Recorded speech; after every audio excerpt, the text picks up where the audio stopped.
మా latest videos కోసం మా ఈ తెలుగు న్యూస్ ఛానల్ సబ్స్క్రైబ్ చేసి గంట సింబల్ యాక్టివేట్ చేసుకోండి. ఈ రోజే మకర సంక్రాంతి పంచమి, ఎంతో పవిత్రమైన రోజు. ఈ రోజు రాత్రి 12 లోపు ఈ వీడియో చూస్తే చాలు, అదృష్టం మీ తలుపు తట్టినట్లే.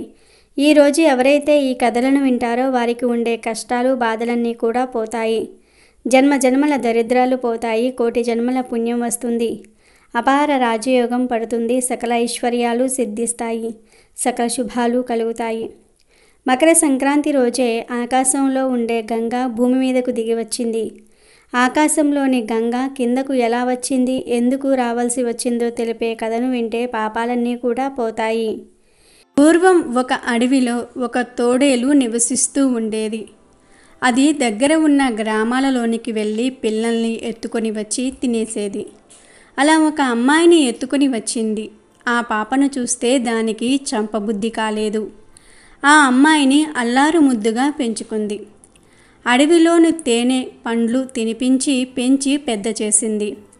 ఆ అమ్మాయికి యుక్త వయసు వచ్చాక ఒక యువకుడిని తెచ్చి అతనికి ఆ అమ్మాయిని కన్యాదానం చేసింది. కన్యాదాన ఫలం వల్ల ఆ తోడేలు మరుజన్మలో సగర చక్రవర్తిగా పుట్టింది. సగరుడు ఒకసారి కొలువు తీరి ఉండగా నారదుడు వచ్చి, నీవు పూర్వజన్మలో తోడేలువు, ఒక అమ్మాయిని చంపకుండా పెంచి కన్యాదానం చేశావు. ఆ పుణ్యఫలం వల్ల ఈ జన్మలో చక్రవర్తివై పుట్టావు అని చెప్తాడు.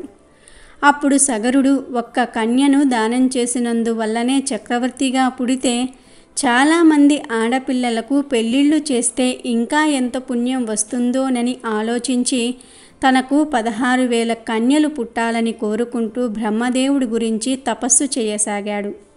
సగరుడు 16,000 కన్యలకు తండ్రి అయి వారందరికీ కూడా పెళ్ళిళ్ళు చేస్తే ఆ పుణ్యఫలం వల్ల అతనికి ఇంద్ర పదవి లభిస్తుందని, తన పదవికే మోసం వస్తుందని ఆలోచించి ఇంద్రుడు సరస్వతీదేవిని ప్రార్థించి సగరుడు బ్రహ్మదేవుణ్ణి వరం కోరేటప్పుడు అతని నాలుకపై ఉండి 60,000 పుత్రికలు అనే బదులు పుత్రులు అనేటట్లుగా చెయ్యమని కోరాడు. సరస్వతీదేవి అలాగే చేసింది. సగరుడి తపస్సుకు మెచ్చి బ్రహ్మ ప్రత్యక్షమయ్యాడు.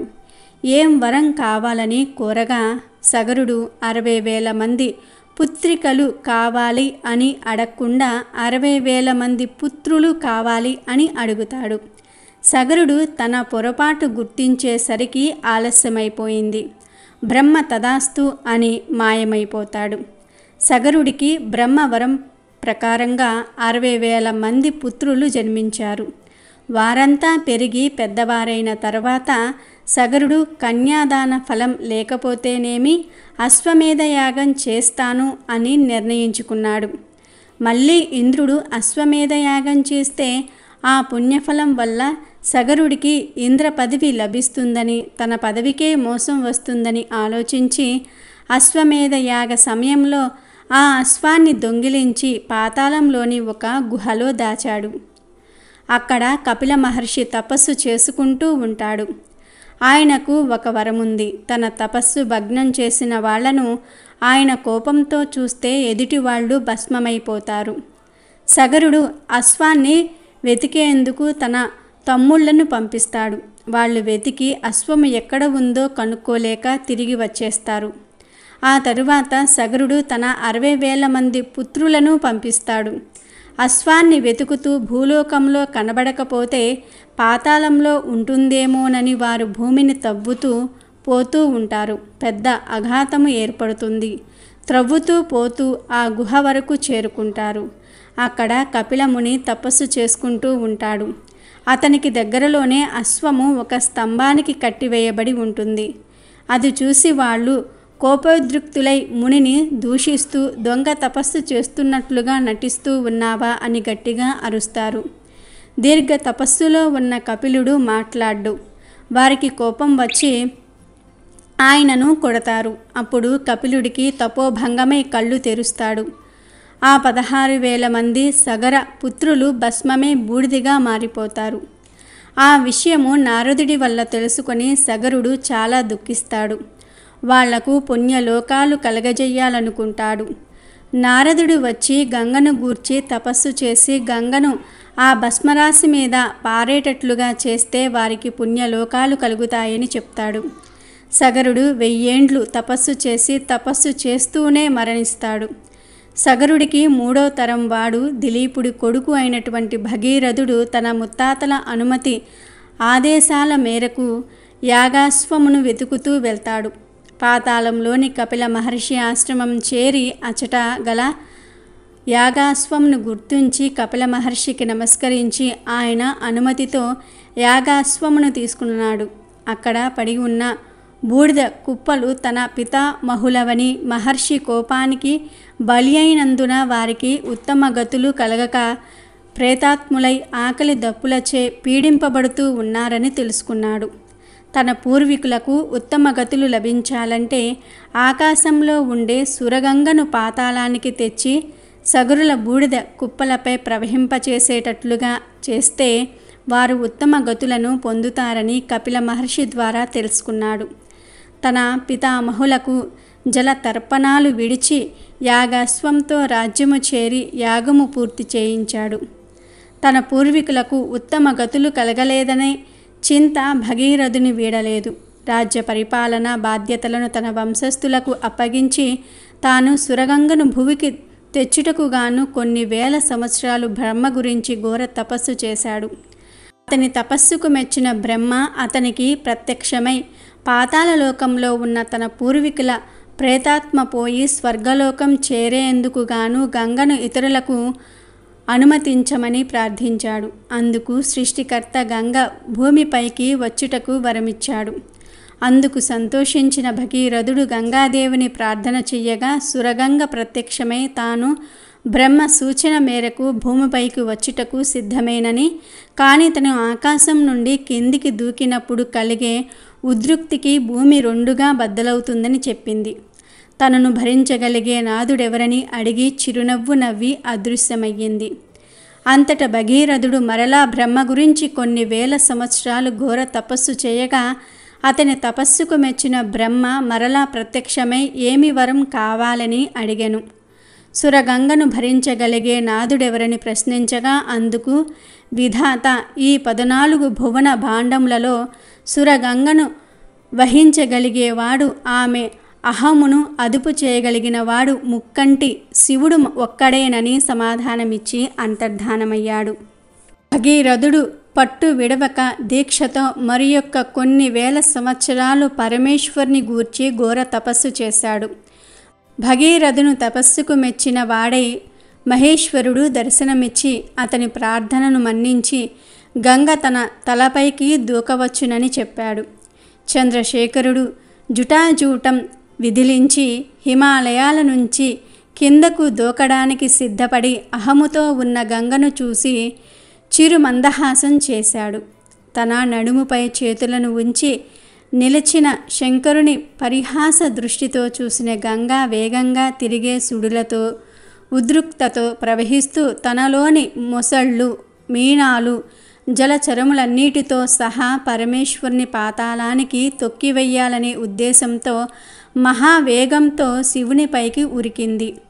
అంతట పరమేశ్వరుడు చాపిన తన జటలను చుట్టి ఇంతటి గంగను తన జటలలో బంధించి వేశాడు. గంగ ఆకాశం నుండి పడుతూనే ఉంది, శివుని జడలో తిరుగుతూనే ఉంది. వేల సంవత్సరాలు గడుస్తూ ఉన్నాయి, కానీ కనీసం ఒక్క చుక్క కూడా గంగాజలమైనా సరే భూమిపై చెందలేదు. ఇంతటి తన శ్రమ తరువాత భువికి చేరిన గంగ శివుని జటలలో బందీ అవ్వడాన్ని చూసిన భగీరథుడు గంగను విడిచి కరుణించమని శంకరును ప్రార్థించాడు. వెంటనే శివుడు గంగను ఒక సన్నని పాయలాగా తన జటాజూటము నుండి విడువగా గంగ ధాత్రిని చేరింది. గంగను చూసి సంతోషించిన భగీరథుడు గంగను అనేక విధాల స్తుతించాడు.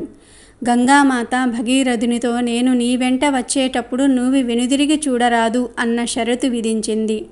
ఆ షరతుకు ఒప్పుకొని మహా ఆనందముతో భగీరథుడు ముందుకు సాగాడు.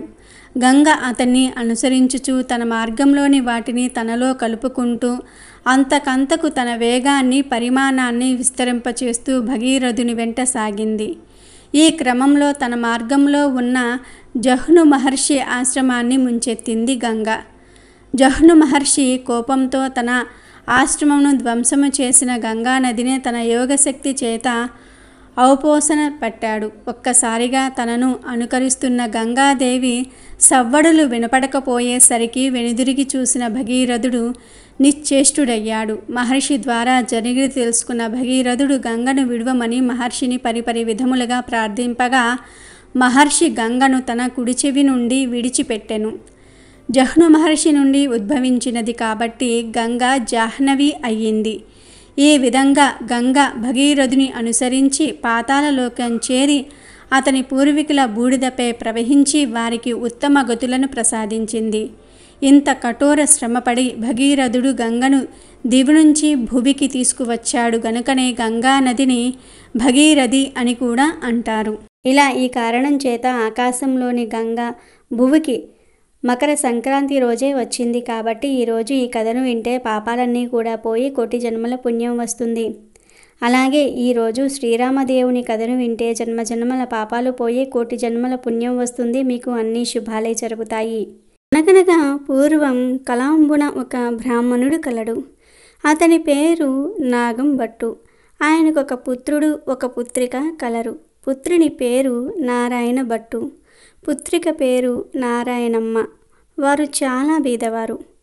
భిక్షాటన చేసి కుటుంబ పోషణ చేసుకునేవారు. అలా కొన్నాళ్ళు అయ్యేసరికి నాగంభట్టు కాశీకి వెళ్ళి ధనము సంపాదించుకోవాలనే బుద్ధి పుట్టినది. ఆ విషయం భార్యతో చెప్పి తెల్లవారుజామున లేచి నాగంభట్టు కాశీకి ప్రయాణమై అలా వెళ్ళగా కొంత దూరము వెళ్ళేసరికి దారిలో సూతులవారు, వ్యాసులవారు, నారదులవారు ప్రత్యక్షమయ్యారు.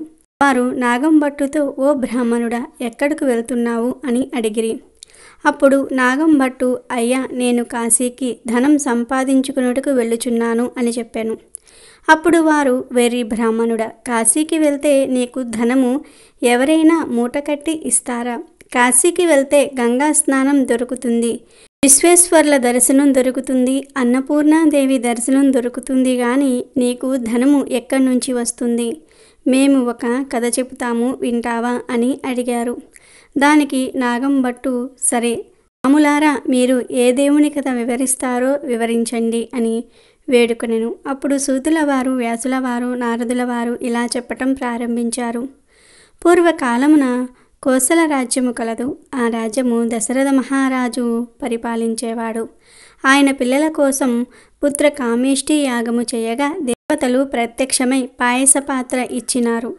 దశరథ మహారాజు అది పట్టుకు వెళ్ళి తన భార్యలకు కౌసల్య, సుమిత్ర, కైకేయి అను 3 భార్యలకు ఇచ్చినాడు. వారు 3 భుజించగానే గర్భవతులైరి. నవమాసములు నిండగానే చైత్రశుద్ధ నవమి నాడు పునర్వసు నక్షత్రమున శ్రీరామ, లక్ష్మణ, భరత, శత్రుఘ్నులు అను 4 కుమారులు జన్మించినారు. వారు దినదిన ప్రవర్ధమానులై బాలచంద్రుని వలె పెరుగుచూ ఉన్నారు. కొన్నాళ్ళయ్యేసరికి విశ్వామిత్రుడు వచ్చి రామలక్ష్మణులిద్దరినీ యాగ సంరక్షణార్థం తనతో పంపెమని దశరథ మహారాజును అడుగగా విశ్వామిత్రునితో రామలక్ష్మణులను పంపుటకు దశరథుడు అంగీకరించగా ముని వారిద్దరికీ బల అతిబలాలనే విద్యలను నేర్పెను. రాముడు తటాకిని చంపి శివుని విల్లి విరిచి సీతను పెళ్లాడి అహల్యను శాప విమోచనము చేసి పరశురాముని గర్వభంగము చేసి కైకవరము చేత 14 ఏళ్ల అరణ్యవాసములో ఉండగా రావణాసురుడు సీతను ఎత్తుకొని పోగా లంకాపురముకు వెళ్ళి లంకా దహనం చేసి రావణాసురుణ్ణి వధించి విభూషణుడికి పట్టము కట్టి తిరిగి వచ్చి పట్టాభిషక్తుడై సుఖముగా రాజ్యమును ఏలుచూ ఉండెను. ఇది రామదేవుని కథ అని సూతులవారు, వ్యాసులవారు, నారదులవారు నాగంభట్టుకు చెప్పి 5 లక్ష్మీవారములు పూజలు చేసి ఆవునేతితో దీపం పెట్టి ఆవు పాలు, గోధుమ రవ్వ, పంచదార కలిపి 5 ఉండలుగా ప్రసాదం చేసి రామదేవునకు నైవేద్యం పెట్టవలెను. 1 ఉండ రామదేవునికి, 1 ఉండ బ్రాహ్మణుడికి, 1 ఉండ ముత్తైదువునకు, 1 ఇరుగు పొరుగు వారికి, 1 ఉండ భార్యా పిల్లలు తినవలెను. ఈ విధంగా 5 లక్ష్మీవారములు పూజ చేయవలెను. అలాగే నిత్యం ఈ రామదేవుని కథ చెప్పుకునేవారు అష్టైశ్వర్యములతో ఇష్ట సంపదలతో తులతూగుదురు అని సూతుల వారు, వ్యాసుల వారు, నారదుల వారు నాగంభట్టుకు చెప్పి మాయమైపోయారు. ఇక నాగంభట్టు తిరిగి ఇంటికి వెళ్ళి రామదేవుని వ్రతం చేశాడు. రామదేవుని కథ ప్రతినిత్యము కొడుకుకు, కూతురికి చెప్పేవాడు. అలా కొంతకాలం అయ్యేసరికి వారికి సిరి సంపదలు కలిగాయి. ఇక నాగంభట్టు ఇప్పుడు కాశీకి వెళదామనుకుని కొంచెం ధనం మూటకట్టుకుని కాశీ కావడి భుజం మీద వేసుకుని కుమారుణ్ణి, కుమార్తెను పిలిచి, అబ్బాయి, అమ్మాయి, మీరు రామదేవుని కథ విడవకుండా శ్రద్ధగా చెప్పుకుంటూ ఉండమని నారాయణమ్మతోనూ నారాయణ భట్టుతోనూ చెప్పి కాశీకి ప్రయాణమై వెళ్ళిపోయాను.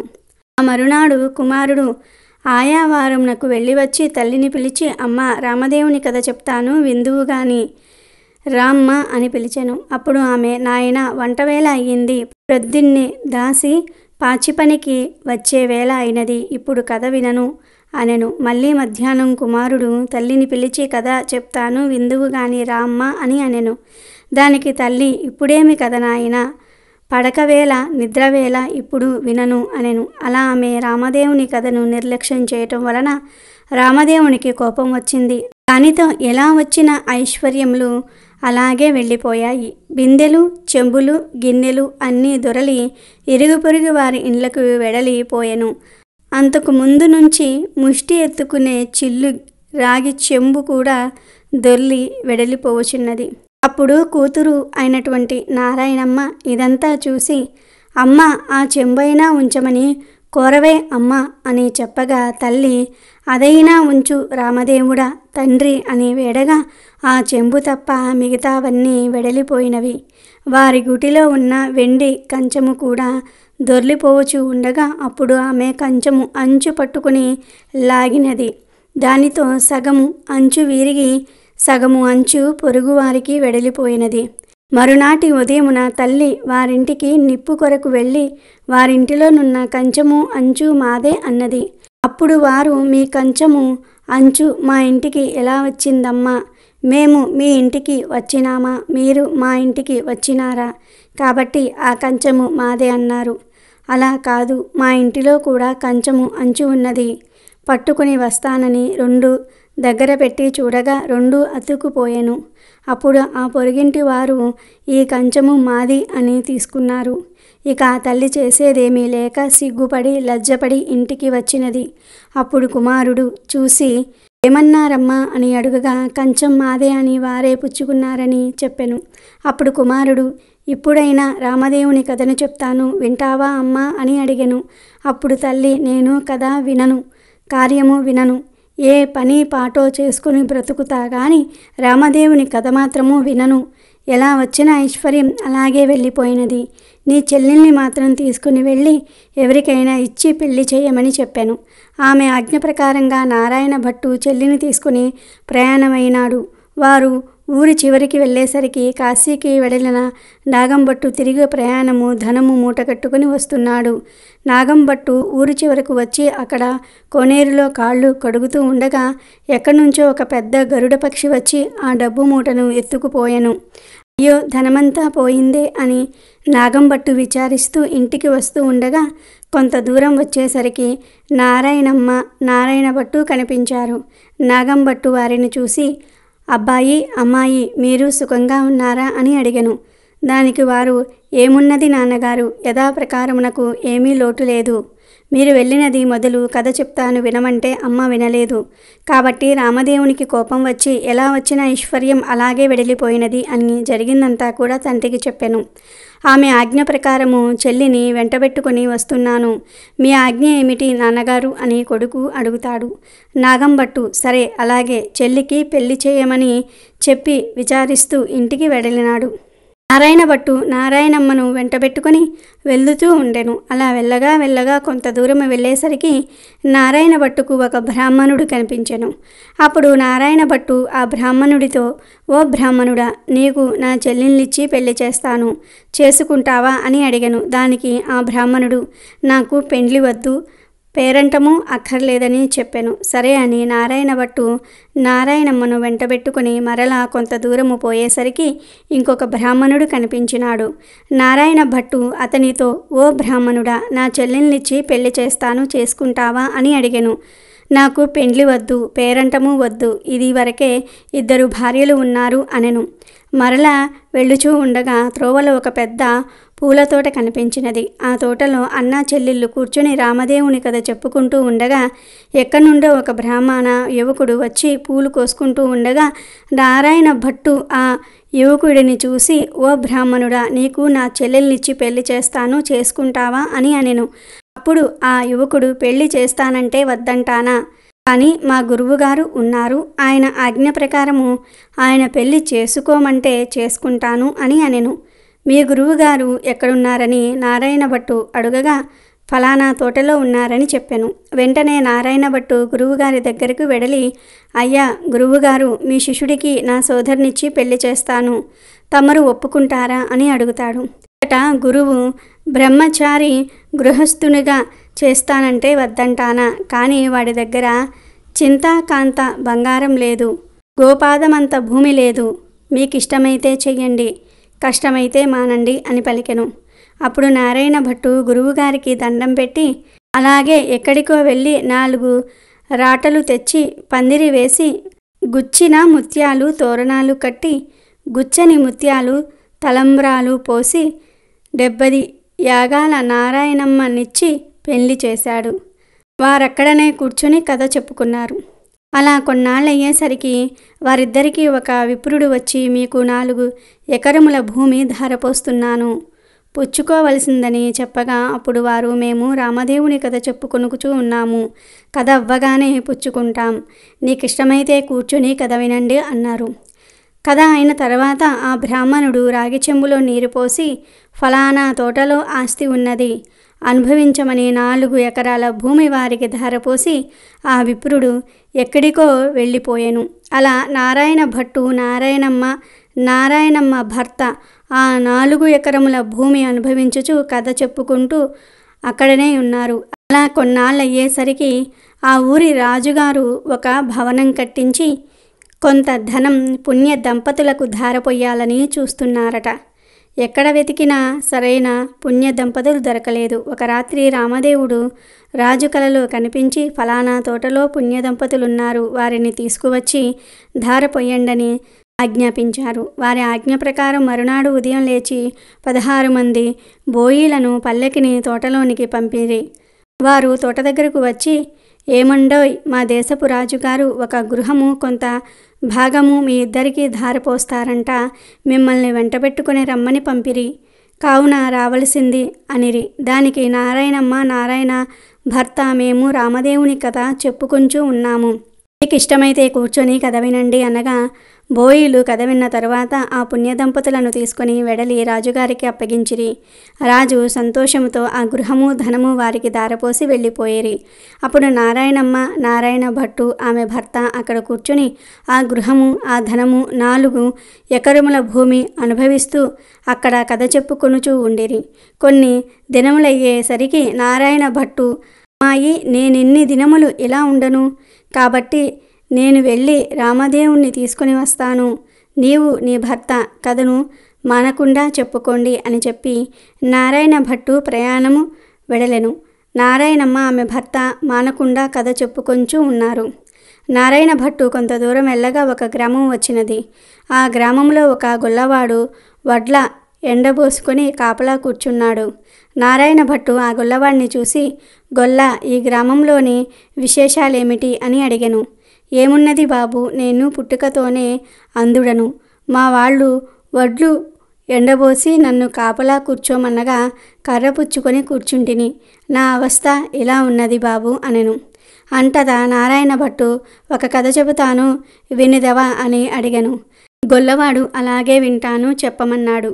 రామదేవుని కథ వ్రత విధానమును చెప్పేసరికి గొల్లవానికి కొంచెము కళ్ళు కనిపించెను. ఓహో, కథలోనే ఇంత మహత్యము ఉన్నది, వ్రతము చేసుకుంటే ఇంకెంత మహత్యము ఉంటుందో అని ఆ దేవుడి గురించి చెప్పమనెను. అప్పుడు నారాయణ భట్టు, అది రామదేవుని మహత్యము. 5 లక్ష్మీ వారములు పూజ చేసి ఆవునేతితో దీపం పెట్టవలెను. ప్రసాదము 5 ఉండలు చేసి రామదేవునికి నివేదించి ముత్తైదువులకు, బ్రాహ్మణులకు, ఇరుగు పొరుగు వారికి ఇచ్చి భార్యా పిల్లలు తినవలెను అని గొల్లవాడికి చెప్పి వెడలిపోయెను. అలా నారాయణ భట్టు తిరిగి కొంత దూరము వెళ్ళేసరికి ఒక రాజు విచారిస్తూ ఉండెను. నారాయణ భట్టు ఆ రాజును చూసి, ఏమి రాజా విచారిస్తూ ఉన్నారు అని అడిగెను. దానికి ఆ రాజు, నారాయణ, నా భార్యా బిడ్డలు పరారైనారు, నా రాజ్యము పరాయి రాజులు తీసుకునిరి, నా అవస్థ ఇలా ఉన్నది బాబు అని చెప్పెను. అప్పుడు నారాయణ భట్టు, నేను ఒక కథ చెబుతాను వింటారా అని అనెను. రాజు, అలాగే వింటాను, చెప్పవలసింది మహానుభావ అనెను. ఇక నారాయణ భట్టు రామదేవుని కథ అంతా కూడా రాజుకు చెప్పి వ్రత విధానమంతా కూడా వివరించెను. ఆ రాజుగారు వ్రతం చేసుకొనగా పరారైన భార్యా బిడ్డలు, పరాయి రాజు తీసుకున్న రాజ్యము తిరిగి ప్రాప్తించెను. అప్పుడు రాజు సంతోషంతో నారాయణ భట్టుని చూసి, ఏమండి మహానుభావ, మీరు ఏ దేవుడో చెప్పవలసినది, మిమ్మల్ని పూజ చేసుకుంటాము అని అడిగారు. అప్పుడు నారాయణ భట్టు, నేను ఏ దేవుడనూ కాను, ఇది రామదేవుని కథ మహత్యము. మీరు 5 లక్ష్మీవారములు 5 ఆదివారములు పూజ చేయమని చెప్పి వ్రత విధానమంతా కూడా చెప్పి మరలా కొంత దూరం వెళ్ళగా ఓ స్త్రీ విచారిస్తూ కూర్చున్నది. ఆ స్త్రీని చూసి నారాయణ భట్టు, ఎందుకు విచారిస్తూ ఉన్నావు తల్లి అని అడిగెను. అప్పుడు ఆమె, ఏముంది బాబు, చిన్నతనంలోనే పెళ్ళి అయింది, నా భర్త దేశాంతరం వెడిలినాడు, నా తల్లిదండ్రి అత్తమామలు కొన్నాళ్ళు చూసి ఎన్నాళ్ళు నిన్ను ఇలా చూస్తాము అని వదిలివేశారు, కాబట్టి నా అవస్థ ఇలాగున్నది బాబు అని చెప్పినది. అప్పుడు నారాయణ భట్టు, నేనొక కథ చెప్తాను వింటావా అమ్మా అనెను. అలాగే వింటాను బాబు, చెప్పమన్నది ఆ స్త్రీ. దాంతో నారాయణ భట్టు ఆ స్త్రీకి రామదేవుని కథంతా కూడా చెప్పి వ్రత విధానమంతా కూడా చెప్పేసరికి దేశాంతరము వెళ్ళిన ఆమె భర్త తిరిగి వచ్చాడు. తల్లిదండ్రి అత్తమామలు వచ్చారు. ఆమె సంతోషించి నారాయణ భట్టును చూసి, ఏమండి మహానుభావ, మీరు ఏ దైవమో చెప్పండి, మిమ్ములను మేము పూజ చేసుకుంటాము చెప్పమని అడిగాను. అప్పుడు నారాయణ భట్టు, ఇదంతా రామదేవుని కథ మహత్యము.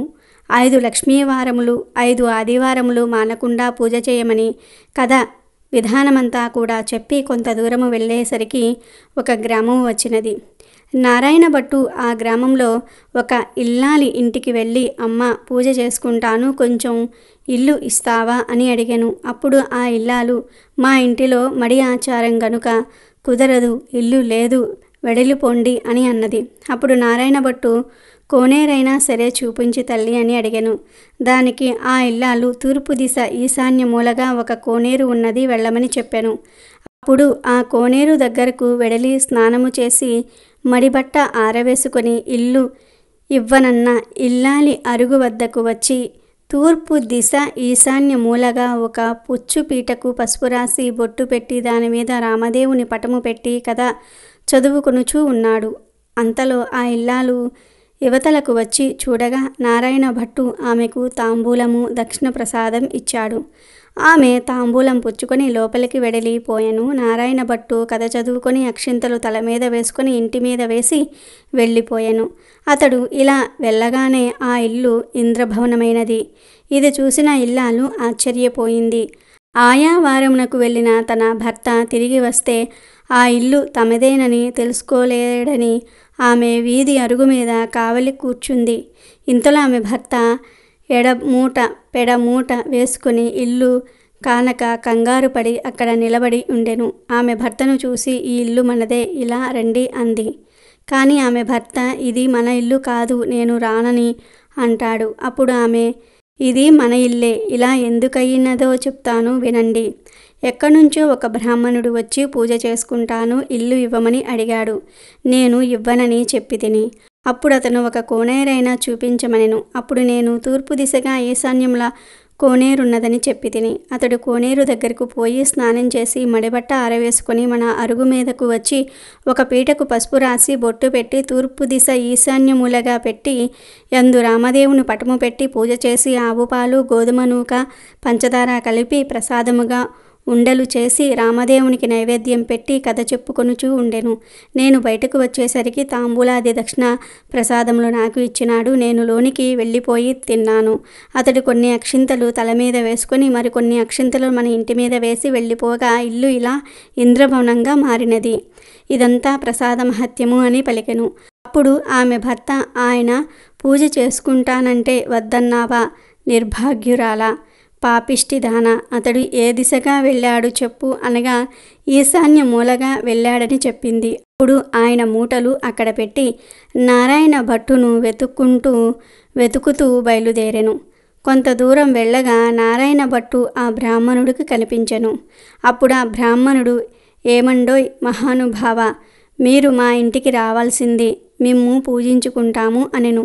అప్పుడు నారాయణ భట్టు, మీ ఇంటికి ఇప్పుడు రాను, రామదేవుని వెతుకుటకు వెళ్ళుచూ ఉన్నాను అనెను. అప్పుడు ఆ బ్రాహ్మణుడు, అలా కాదు మహానుభావ, మీరు మా ఇంటికి వచ్చి పూజ చేసుకుంటానంటే మా భార్య ఇల్లు ఇవ్వనన్నది కాబట్టి మాదే తప్పు. మా తప్పు క్షమించి మా ఇంటికి రావలసినది. మీరు ఏ దేవుడో చెప్పండి, మేము మిమ్ము పూజించుకుంటామనెను. అప్పుడు నారాయణ భట్టు, మీ ఇల్లు కాబట్టి మీరు ఇవ్వనన్నారు, మీ తప్పేమీ లేదు, రావటం నాదే తప్పు అనెను. నేను ఏ దేవుడను కాను, ఇదంతా రామదేవుని కథ మహత్యం. నీవు ఇంటికి వెడలి 5 లక్ష్మీ వారాలు 5 ఆదివారములు పూజ చేసుకోమని వ్రత విధానమంతా కూడా చెప్పెను. రామదేవుని వెతుక్కొని తిరిగి వచ్చేటప్పుడు మీ ఇంటికి వస్తాను అని చెప్పి వెళ్ళిపోయాను. అప్పుడు ఆ బ్రాహ్మణుడు తిరిగి ఇంటికి వచ్చి, కథలోనే ఇంత మహత్యం ఉంది, వ్రతం చేసుకుంటే ఇంకెంత మహత్యం ఉంటుందోనని పూజ చేసుకొని కథ చెప్పుకొని అష్టైశ్వర్యములను పొంది అష్ట సంపదలతో తులతూగుతూ ఉన్నారు. నారాయణ భట్టు ఎండనక వాననక తిండనక తెప్పలనక ఆకలనక దప్పికనక చెట్లనక పుట్లనక నీడనక భయమనక అర్ధరాత్రనక అరణ్యాల పట్టుకుని వెతుకుతూ ఉండగా కొంత దూరం వెళ్ళేసరికి నారాయణ భట్టు మూర్ఛెల్లి కళ్ళు తిరిగి పడిపోయాను. అప్పుడు రామదేవునకు దయ కలిగి ముసలి బ్రాహ్మణ వేషంతో వచ్చి నారాయణ భట్టు ముఖము తుడిచి లేవదీసి మంచినీళ్లు ఇచ్చి మా ఇంటిలో భోజనము చేద్దువు గాని రమ్మనెను. అప్పుడు నారాయణ భట్టు, నేను భోజనం మాత్రం చేయను, నేను రామదేవుని వెతుకుటకు వెళ్ళుచూ ఉన్నాను, ఒక కోనేరు చూపించండి చాలు, స్నానం చేస్తానన్నాడు. అప్పుడు ఆ ముసలి బ్రాహ్మణుడు తూర్పు దిశ ఈశాన్య మూల ఒక కోనేరున్నది, వెళ్ళమన్నాడు. నారాయణ భట్టు ఆ కోనేరు వద్దకు వెళ్ళి స్నానం చేసి పైకి వచ్చేసరికి అక్కడ ఇంద్రభవనంలా మారిపోయెను. లోపలికి వచ్చేసరికి సీతమ్మ వారు ఒక బ్రాహ్మణ స్త్రీ రూపంలో వెండి కంచాలు, వెండి పీటలు, పైడి కంచాలు కనిపించినవి. అప్పుడు నారాయణ భట్టుకు రామదేవుడు సీతమ్మ వృద్ధ బ్రాహ్మణ దంపతుల రూపంలో ఎదురయ్యి మా ఇంటిలో భోజనం చేద్దురు గాని రమ్మన్నారు. అప్పుడు నారాయణ భట్టు, నేను భోజనం మాత్రం చేయను, రామదేవుని వెతుకుటకు వెళ్ళుచున్నాను అన్నాడు. అప్పుడు బ్రాహ్మణుడు, నేనే రామదేవుణ్ణి అని చెప్పాను. దానికి నారాయణ భట్టు, అయితే కావచ్చును మహానుభావ, నాకు నీ దర్శనం కావాలి అని చెప్పగా అప్పుడు పులి చర్మంతో, రుద్రాక్షలతో, విభూది రేఖలతో, నడుమున నాగాభరణంతో, శిరస్సున గంగతో, పక్కన పార్వతీదేవితో, త్రిశూలం త్రినేత్రముతో నందివాహనుడై ఈశ్వరుడు ప్రత్యక్షమైనాడు. అప్పుడు నారాయణ భట్టు శంకరుణ్ణి స్తోత్రము చేసెను. తర్వాత నారాయణ భట్టు విష్ణుమూర్తి కూడా ప్రత్యక్షం కావాలనని కోరెను. అప్పుడు విష్ణుమూర్తి వృక్షస్థలంబున వన మూలికతో మురుగు తీగ వంటి లక్ష్మీదేవితో శంఖ చక్ర గదాధరుడై నెమలి పింఛము ధరించి ప్రత్యక్షమైనాడు. అప్పుడు హరిని కూడా నారాయణ భట్టు స్తోత్రము చేసెను. తర్వాత నారాయణ భట్టు రామదేవుడు ప్రత్యక్షమవ్వాలనెను. అప్పుడు హనుమ, సీతారామ, లక్ష్మణ, భరత, శత్రుఘ్నులు సపరివార సహితముగా శ్రీరామచంద్రుడు ప్రత్యక్షమైనాడు. అప్పుడు రామదేవుడు నారాయణ భట్టుతో, ఇప్పుడైనా సరే భోజనం చేస్తావా అని అడిగెను. దానికి నారాయణ భట్టు, అలాగే చేస్తాను గాని భోజనమైన తర్వాత నాతో వస్తానని అభయమిస్తేనే భోజనం చేస్తానన్నాడు. అప్పుడా సీతమ్మ తల్లి 4 కూరలు, నవకాయ పిండి వంటలతో పంచభక్ష పరమాన్నాలు వండి వెండి కంచాలు, పైడి పీటలు వేసి వారి బంధు కోటి పరివార సహితముగా నారాయణ భట్టుకు సీతమ్మ తల్లి భోజనం పెట్టెను. అందరూ భోజనాలు చేసి లేచి కర్పూర తాంబూలము వేసుకున్న తర్వాత నారాయణ భట్టు రామునితో, నాతో వస్తానని అభయహస్తమిచ్చావు కావున మా ఇంటికి నాతో రావలసినదని కోరెను. అప్పుడు ముందు నారాయణ భట్టు వెనుక రామదేవుడు బయలుదేరి వెళ్తూ ఉన్నారు. అలా కొంత దూరం వెడిలి నారాయణ భట్టు వెనుకకు తిరిగి చూశాను. అప్పుడు ఆ రామదేవుడు కనిపించలేదు. అంతటా నారాయణ భట్టు ముఖము తిరిగి మూర్ఛ వచ్చి నేల మీద పడిపోయాను. అప్పుడు రామదేవునకు దయ కలిగి నారాయణ భట్టు ముఖము తుడిచి లేవదీసి మంచినీళ్లు ఇచ్చి, ఏమి ఇలాగున పడిపోయావు? నాతో నడవలేని వాడవు, నన్ను ఎందుకు రమ్మన్నావు అని అడిగాను. దేవా, నీ మహిమను బ్రహ్మాది దేవతలు, యోగీశ్వరులు, మునీశ్వరులు, తపస్సులు తెలుసుకోలేరు. మీ మహత్యము తెలుసుకొనుటకు నేనెంత వాడను.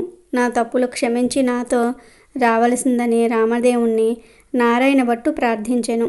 అప్పుడు రామదేవుడు, అలాగే వస్తానని, నీవు వచ్చినప్పుడు ఎవరి ఇళ్లకు వెళ్ళినావో వారి ఇళ్లకు నన్ను కూడా నీ భుజాలపై ఎక్కించుకుని తీసుకువెళ్ళమనెను. అప్పుడు నారాయణ భట్టు రామదేవుణ్ణి భుజాలపై ఎక్కించుకుని కొంత దూరం వచ్చేసరికి ఇల్లు ఇవ్వనని చెప్పిన ఇల్లాలి ఇంటికి వచ్చిరి. అచట ఆ ఇల్లాలు ఆమె భర్త కూర్చొని రామదేవుని కథ చెప్పుకుంటూ ఉన్నారు. రామదేవుడు వారి భక్తికి మెచ్చి వారికి అష్టైశ్వర్యములు, ఆరోగ్యములు ఇచ్చి కాపాడి రక్షించను. మరికొంత దూరము వచ్చేసరికి స్త్రీ ఇల్లు కనిపించను. అచట వచ్చేసరికి స్త్రీ ఆమె భర్త కూర్చుని కథ చెప్పుకొంచూ ఉన్నారు. వారికి అష్టైశ్వర్యములు, ఆరోగ్యములు ఇచ్చి సిరి సంపదలు ఎడబాయకుండా ఇచ్చి వారిని రక్షించాడు రామదేవుడు. మరికొంత దూరము వచ్చేసరికి గొల్ల ఇల్లు వచ్చెను. ఆ రోజు ఆదివారము. నారాయణ భట్టు చెప్పిన మాదిరి పూజ చేసుకుని కథ చెప్పుకుంటూ ఉన్నారు ఆ గొల్లలు. రామదేవుడు వారిని మెచ్చి ఐశ్వర్యములు, ఆరోగ్యములు ఇచ్చి సిరి సంపదలు ఎడవాయకుండా వారిని కాపాడి రక్షించేనారంట. ఇంకా కొంత దూరము వచ్చేసరికి చెల్లెలి ఇల్లొచ్చినది. అక్కడ వారు రామదేవుని కథ చెప్పుకొనుచు బంగారపు తూగుటు ఉయ్యాలలో ఊగుచూ ఉన్నారు. రామదేవుడు వారిని మెచ్చి ఆరోగ్యములు ఇచ్చి సిరి సంపదలు కాపాడి రక్షించినారట. అప్పుడు నారాయణమ్మ తమ ఇంటికి అన్నయ్య వచ్చాడని కాళ్ళు కడుక్కొనుటకు నీళ్లు ఇచ్చి దాహానికి మజ్జిగ ఇచ్చి మర్యాద చేసినది. అప్పుడు నారాయణ భట్టు, అమ్మాయి, నన్నిలా మర్యాద చేయనక్కర్లేదు. నేను రామదేవుణ్ణి తీసుకువచ్చుచుంటిని. నీవు నీ భర్త మా ఇంటికి రావలెను. మనందరము పూజ చేసుకుందాము అని చెప్పాను. అప్పుడు ఆమె సంతోషంతో అలాగే వస్తాననెను. నారాయణమ్మ ఆమె భర్తతో, నారాయణ భట్టు, రామదేవునితో సహా వారందరూ కూడా బయలుదేరి వారి గ్రామము పొలిమేరకొచ్చేసరికి గ్రామంలోని వారు కొందరు చూసి పరుగున పోయి వారి తల్లిదండ్రులతో, ఏమండై, నాగంభట్టు గారు, మీ అబ్బాయి, అమ్మాయి, అల్లుడు ఇంకా ఎవరెవరో బయలుదేరి వచ్చుచూ ఉన్నారని పరుగున వెడలి చెప్పిరి. అప్పుడు నారాయణ భట్టు తల్లిదండ్రులు పరుగున వచ్చి సంతోషంతో కుమారుణ్ణి కుమార్తెను కౌగిలించుకుపోయినారు. అప్పుడు నారాయణ భట్టు చూసి, అమ్మా, నన్ను ముట్టుకోవద్దు. ఇప్పుడు నేను రామదేవుణ్ణి తీసుకుని వస్తూ ఉన్నాను. మీరు మా ఇంటికి వెళ్ళి 4 మూలలు దులిపి నల్లగా అలికి తెల్లగా ముగ్గు పెట్టి చక్కగా పసుపు రాసి మామిడాకుల తోరణాలు కట్టి ఒక పీటకు పసుపు రాసి బొట్టు పెట్టి తూర్పు దిశ ఈశాన్య మూలగా ఉంచి రామదేవుని పటం పెట్టి గోధుమ నూక, పంచదార, ఆవు పాలు కలిపి ప్రసాదం 5 ఉండలు చేసి పూజకు అన్నీ కూడా సిద్ధం చేసి నాకు కబురు చేయండి. అప్పుడు నేను రామదేవుణ్ణి తీసుకుని వచ్చేదనని చెప్పాను. దాంతో నాగంభట్టు సంతోషమున ఇంటికి వచ్చి 4 మూలలా దులిపి అలికి ముగ్గులు పెట్టి పచ్చగా పసుపు రాసి మామిడాకులు తోరణాలు కట్టి 4 మూలల వెతకగా ఒక పుచ్చుపీట కనిపించింది. ఆ పీటకు పసుపు రాసి బొట్టు పెట్టి కుమారుడు చెప్పిన ప్రకారంగా సిద్ధపరిచాడు. నీవు రామదేవుణ్ణి తీసుకురమ్మని కుమారుడికి కబురు పంపెను. అప్పుడు నారాయణ భట్టు సంతోషంతో రామదేవుణ్ణి భుజాలపై ఎక్కించుకొని ఆ గ్రామం 4 వీధులు ఊరేగించి ఇంటికి తీసుకువచ్చి రామదేవునితో, తండ్రి, మా ఇంటిలో మీరు కుడి పాదము పెట్టవలెనని ప్రార్థించను. అప్పుడు రామదేవుడు వారి ఇంటిలో కుడి పాదము పెట్టేసరికి పెద్ద ఇంద్రభవనముగా మారిపోయినది. అప్పుడు నారాయణ భట్టు రామదేవునితో ఇలా అనెను, అపరాధిని కాబట్టి నాకు ఉన్న ఈ పుచ్చుపీటయే సింహాసనమును కొని దయుంచి తమరు కూర్చుండవలసినదిగా వినయంగా ప్రార్థించను. ఆ మాట విని రామదేవునకు జాలి కలిగి ఆ పీట మీద కూర్చుండేసరికి అది వజ్రాలు, వైఢూర్యాలు, కెంపులు, మాణిక్యములతో చేసిన బంగారపు సింహాసనంగా మారింది. అందు హనుమ, సీత, లక్ష్మణ, భరత, శత్రుఘ్నాది సపరివార సహితంగా శ్రీరామచంద్రమూర్తి తన ఇంటిలో ఆసీనులై వెలిసినారు. అప్పుడు రామదేవుని వ్రతం చేసుకుందాం అనేసరికి అంతలోనే ఎక్కడ నుండి ఒక బీద బ్రాహ్మణుడు వచ్చి, ఏమండోయ్ నాగంభట్టు గారు, మీ అబ్బాయికి మా అమ్మాయినిచ్చి పెళ్లి చేస్తాం, ఒప్పుకుంటారా అని అడుగగా, పెళ్లి చేస్తానంటే వద్దంటానా బాబు, అలాగే చేసుకుంటాము అనెను. నాగంభట్టు గారు పచ్చని పందిరులు వేయించి గుచ్చిన ముత్యాలు తోరణాలు కట్టి గుచ్చని ముత్యాలు తలంబ్రాలు పోసి 70 యాగాల నారాయణభట్టు పెళ్లి చేసెను. నారాయణభట్టు పెళ్ళైన తర్వాత భాగంభట్టు భార్య, నారాయణభట్టు భార్య నారాయణమ్మ, ఆమె భర్త వారంతా రామదేవుని వ్రతం చేసి 5 లక్ష్మీవారములు 5 ఆదివారములు పూజ చేసి నైవేద్యం పెట్టి కథ మానకుండా చెప్పుకుంటూ ఉన్నారు. రామదేవుడు వారు భక్తికి మెచ్చి రక్షించినాడు. ఈ నోము ప్రపంచమంతా నోచిన వారందరూ కూడా అష్టైశ్వర్యవంతులై సుఖముగా నుండిరి. అలాగే ఈ సంక్రాంతి రోజు విన్నా చదివినా ఎవరికైనా చెప్పినా పాపాలన్నీ కూడా పోయి ఇక మీకు అన్ని శుభాలే జరుగుతాయి. అప్పుడు దేవతలకు రామేశ్వరం అనే పదం ఏ మాసానికి చెందినది అనే సందేహం కలిగింది. రామస్య ఈశ్వరః అని అంటే రామునికి ప్రభువు అని అర్థం వస్తుంది. అది శివాధిక్యం అంటే శివుడే గొప్పవాడని చెప్తుంది. శివధనుస్సు విరిచిన రాముడు శివుని కంటే ఏ విధంగా తక్కువ? విష్ణుమూర్తిని అడిగి సందేహ నివృత్తి చేసుకుందాం అని వైకుంఠం వెళ్ళారు దేవతలు. అప్పుడు విష్ణువు ఏమిటి అందరూ ఇలా కలిసి వచ్చారు అని అడుగుతాడు. దానికి దేవతలు తమకు వచ్చిన సందేహం గురించి చెప్తారు. మీరు మరియు శివుడిలో ఎవరు గొప్ప అని అడుగగా దానికి సమాధానంగా విష్ణువు చిరునవ్వు నవ్వి, ఇంత చిన్న విషయానికి ఎంత దూరం వచ్చారు? ఈ పదాన్ని చూస్తేనే తెలుస్తోంది. రామస్య ఈశ్వరః, ఈశ్వరుడే రాముడికి అధికారి, నాకంటే శివుడే గొప్పవాడు అని అన్నాడు విష్ణువు. ఈ విష్ణువు వినయంతోనో అహంభావం ఉండకూడదనే ఉద్దేశంతోనో మొహమాటంతోనో ఇలా చెప్పి ఉంటాడు అని దేవతలు భావించి తమ సందేహ నివృత్తి కోసం అక్కడి నుండి కైలాసానికి బయలుదేరారు. కైలాసానికి వెళ్ళి అక్కడ శివుణ్ణి కూడా ఇదే ప్రశ్న అడుగుతారు. దానికి సమాధానంగా శివుడు ఇందులో సందేహించడానికి ఏముంది, రాముడే నా ప్రభువు గనుక విష్ణువే గొప్పవాడు అన్నాడు. ఆ మాటలు విన్న దేవతలు వీళ్ళిద్దరితో పెట్టుకుంటే కుదరదు అని బ్రహ్మగారి దగ్గరకు వెళ్ళారు. అక్కడ బ్రహ్మను కూడా ఇదే ప్రశ్న అడుగుతారు. వీరి బాధ విన్న బ్రహ్మగారు, రామేశ్వరుడంటే రాముడొక్కడు, ఈశ్వరుడొక్కడు అని అర్థం కాదయ్యా, రాముడే ఈశ్వరుడు, ఈశ్వరుడే రాముడు అన్నారు. అసలు శివకేశవులకు భేదం లేదు అని బ్రహ్మగారు సెలవిచ్చారు. శివాయ విష్ణురూపాయ శివరూపాయ విష్ణవే, శివుడే విష్ణువు, విష్ణువే శివుడు. శివుడు హృదయాన్ని పరిశీలన చేస్తే విష్ణువు ఉంటాడు, విష్ణు హృదయాన్ని పరిశీలిస్తే శివుడు ఉంటాడు అని బ్రహ్మ దేవతలకు చెప్తాడు. అందుకే శాస్త్రం శివుణ్ణి దూషిస్తే అది విష్ణువుకి కోపం కలిగిస్తుందని, విష్ణువును దూషిస్తే వారు శివుని ఆగ్రహానికి లోనవుతారని చెప్తుంది. శివుడు విష్ణువు రెండుగా కనిపిస్తున్న ఒకే శక్తి, ఇద్దరూ ఒక్కటే. శివుడు నిత్యం కళ్ళు మూసుకొని విష్ణువును ధ్యానిస్తే విష్ణువు నిత్యం శివనామస్మరణ చేస్తాడు.